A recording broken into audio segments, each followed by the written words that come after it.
পরে করবে দাফন। কত মূল্যবান কথা। যখন নিয়ে যাবে মোর খাটিয়াতে, বিবি বাচ্চা কেউ যাবে না সাথে। যাদের কাছে ছিলাম জনম ধরে, ভুলে যাবে তারা আজ আমারে। যাদের তরে করেছিলাম বালাখানা গো, যাদের তরে করেছিলাম বালাখানা, করবে না কেউ মোরে তুষর।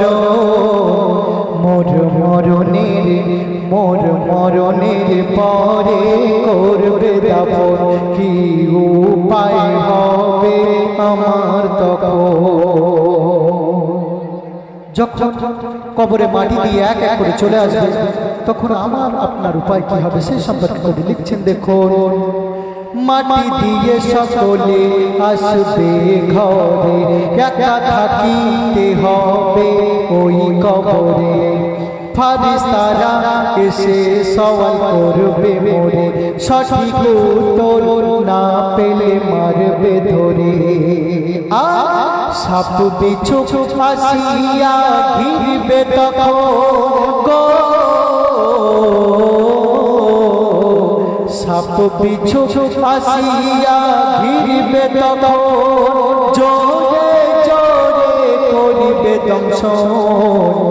মরণের পরে করবে দাফন, কি উপায় হবে আমার তখন। মোর সামনে আনিবে নবীজিকে, জিজ্ঞাসা করিবে ইনি তোর কে।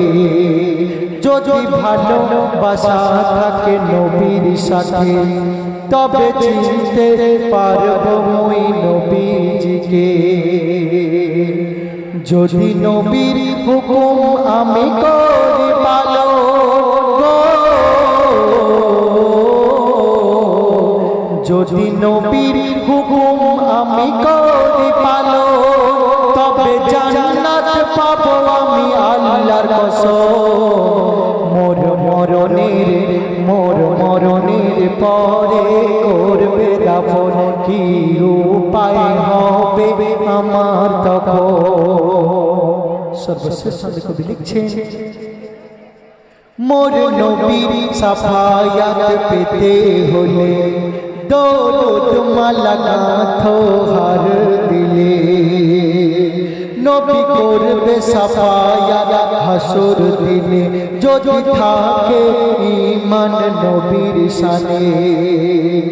কবি খয়রুল চাই গো সারা জীবন গো, কবি খয়রুল চাই গো সারা জীবন। চুমতে চাই মোর নবীর চরণ। মরণের পরে করবে দাফন, কি উপায় হবে আমার তখন।